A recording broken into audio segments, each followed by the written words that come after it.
Good morning, everybody. Good morning. Such great shining faces. And what a brilliant morning it's been. I mean, the sun was out. Oh. Today I'm going to talk about nurturing the leader within. And we started our inquiry this morning, our spiritual inquiry, sharing about the different leaders in our life, the heroes in our life. And many people brought, family members and politicians and historical figures. And all of these heroes or leaders, at least in my mind, have several common traits. These leaders, they had a desire. Whether or not one woman shared how her father was her leader, her hero, and I'm sure he had a desire to really watch over this young girl. There's also a vision, a vision to do something different or to build on something that's already in existence. There's also the passion or the energy behind it, to take it forth. And certainly, there's also courage, to speak up. Some of the leaders that were mentioned, courageous people. One of the persons mentioned was Oprah, and how she's been very courageous and open and welcoming. And for me, the last trait that is so important is this sense of integrity. What I think Mahatma Gandhi really embraced. He was first questioning, what am I doing? What are my expectations of others? And have I already done it myself? Like the boy and the sugar, How could he ask this kid, especially, let's look at Halloween, right? To give up sugar. And so today, as we go forward compassionately, I'm going to ask you as you nurture the leader within, because we're all leaders, right? In one way or the other. In our family, in our community, as a sibling, people look to us. So as we go forward, I'd like you to kind of gently take a look and say, am I using the tools and the advice that I'm giving out? Am I going forward honestly and authentically evaluating who I am and my own personal growth? And there are great benefits to doing this. But I'd like to piggyback on some of the other readings and information this morning by saying this is not about berating ourselves. We're masters at that. We've got that down. But it's this opportunity to genuinely say, as was talked about with the children, all of us shine in some area, and to recognize that and to call it forth. And sure, there's opportunity to grow, no question about it. But when we put our focus there, to use this compassionate action about how I might make those changes. Let me give you an example. Something I feel very comfortable with and feel I'm good at is recognizing what others are good at and being a coach and saying, more of this, more of this. And so I feel good about that and I like doing it. On the flip side, as a kid, very sensitive girl, cried a lot, cried over everything, and made a decision early on. Protect this tender heart. Build these walls of brick and mortar and boulders. Protect that tender heart. And as I finally was able to discern what to take personally and what not to, yeah, virtually everything, right? Those walls started crumbling down.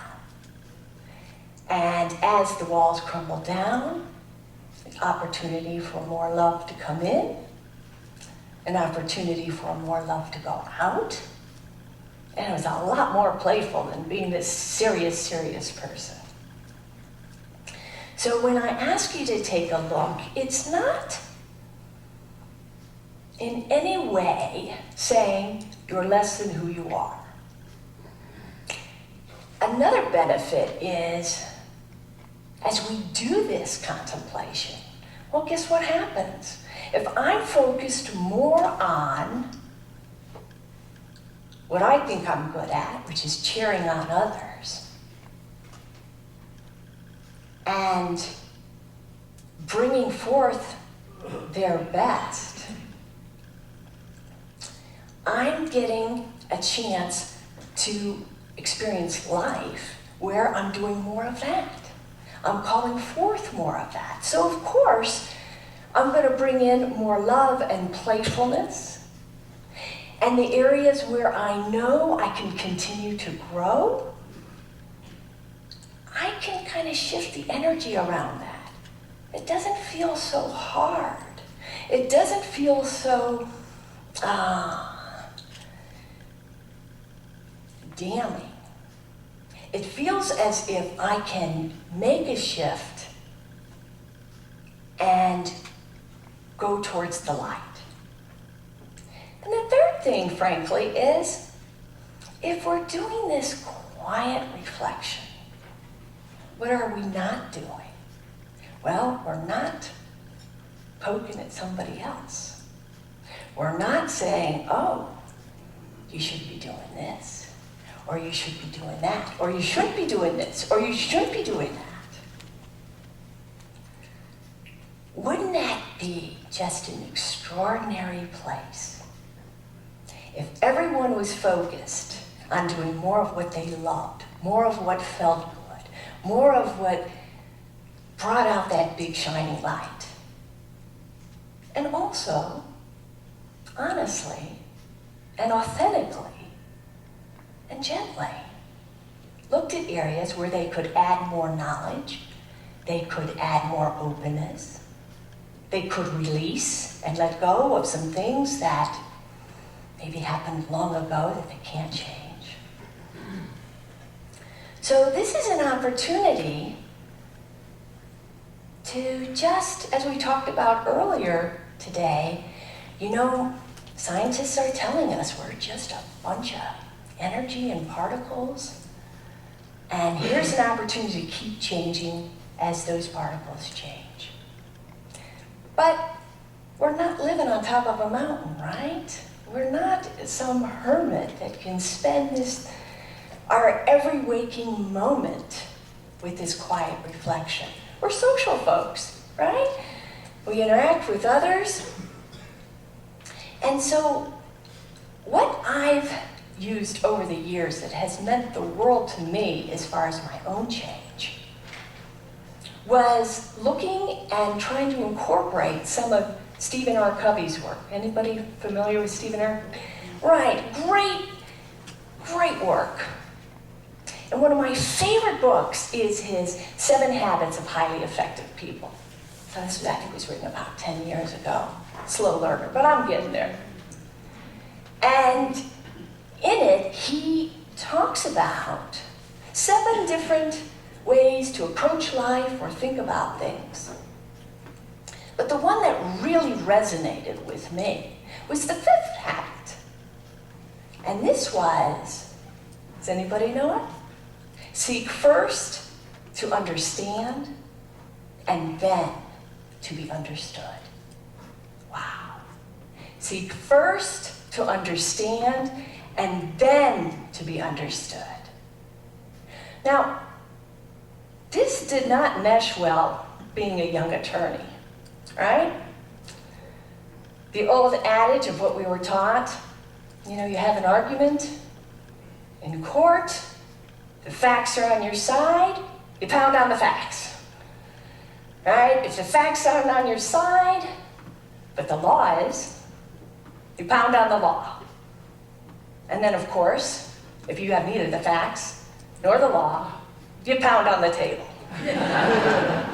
Right? This was not about seeking to understand.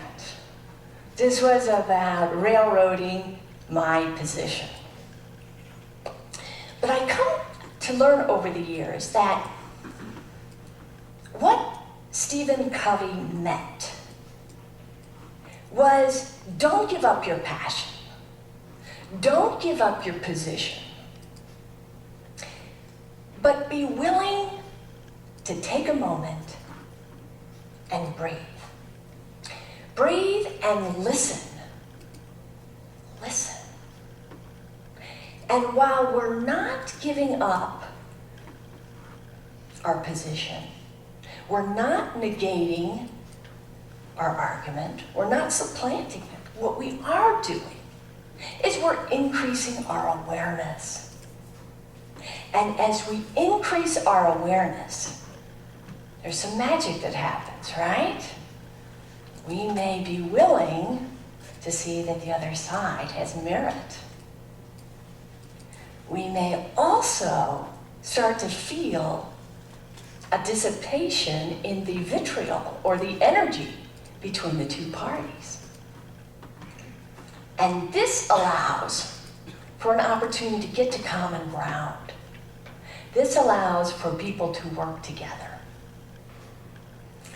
So certainly, as we think about, Gandhi and the integrity, and we think about what Stephen Covey has to offer, these are great words, right? They're great words.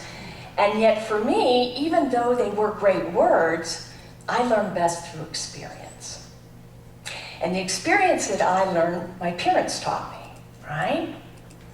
My father, who actually, if you can believe this, somebody in the audience knows my dad. My father was just a mosaic of a man. He was brilliant, he was funny, he was violent, he was sensitive, he was thoughtful, and I adored him, just adored him. And on his deathbed, he asked me to watch over my mom. And he said it was because of my financial and legal expertise. Well, of course, I'm gonna honor this dying request. Well, the services ended and we started getting on with our lives. And I thought about this decision. My mom lived an hour away. And my first thought was, crap, or something like that.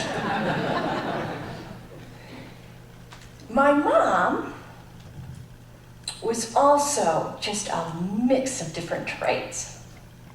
And I don't know if you ever heard the interview Terry Gross on NPR gave, and I'm trying to remember the name of the gentleman she was interviewing.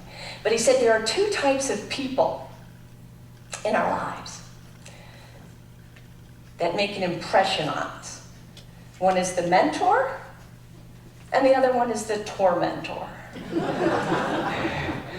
Now, I'm certain my mom was a bit of both. And, we were both very strong-willed and strong-minded, and we butt heads a lot. In fact, I'm sure there was love, but not a whole lot of like. And how was I going to go forward with this commitment to my dad? How was I going to do it? And I thought about this, and I did what I always do when something's just heavy on my heart. And I went to the woods. And I thought, well, you could try to make this fun. Fun's not on the table. Well, what about, do you even know who she is? Well, sure, I grew up with her. I had, got this long history. No, do you really know who she is? Guess I don't. And from there, I was prompted to ask her questions.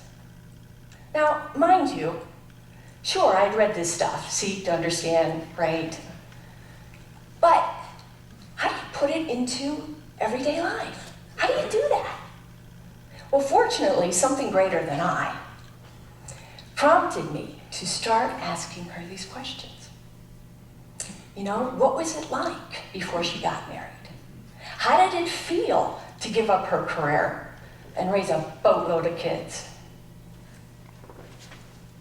And the more I asked, the more she asked about me. The more I asked, the more I realized,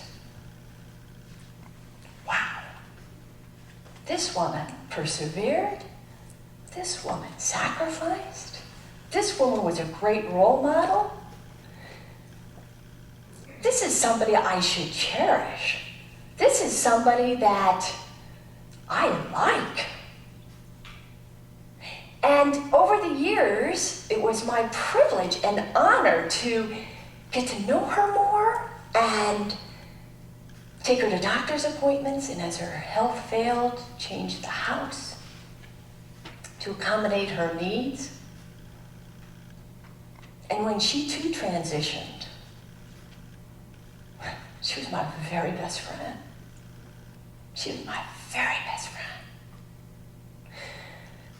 So it dawned on me that this seeking first to understand is the new paradigm. The old paradigm would have been for me to grouse amongst my friends. Can you believe my dad on his deathbed says, Chris, puts me in the corner, you gotta do this. And me saying, but she's like this and I'm like that and I live an hour away and yada, yada, yada, yada. And pushing out to say, you know what? Somebody else needs to change in this equation. Not here. I know how she is. I've had 40 plus years of experience of it. No. Well, how is that working for me? Not real great. But when I took this prompting, check this out, get to know her. And get to know her while I continue to question myself. What am I doing? How am I projecting out?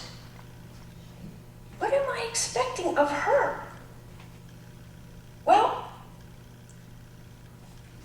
it was a way to blend the teachings of Gandhi with the teachings of Stephen Covey and still feel real, still feel alive, and still feel as if I was honoring my father's request.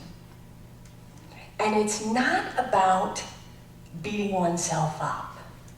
It's about saying, on this journey, as we seek wholeness, it can be a lot of fun if we just show up with a playful heart and a willing heart, and maybe take away some of the feelings of being afraid, that in fact there is a huge light that wants to shine out to others and welcome them in.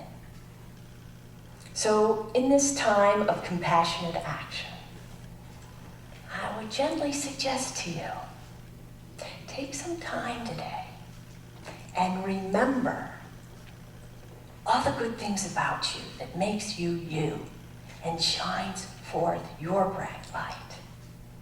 And also be willing to take in some other things and say, you know what? like it or not, we are living, breathing, changing beings. And are there things that could make life more fun, more playful, more loving, more joyous? And with that, I say goodbye for now.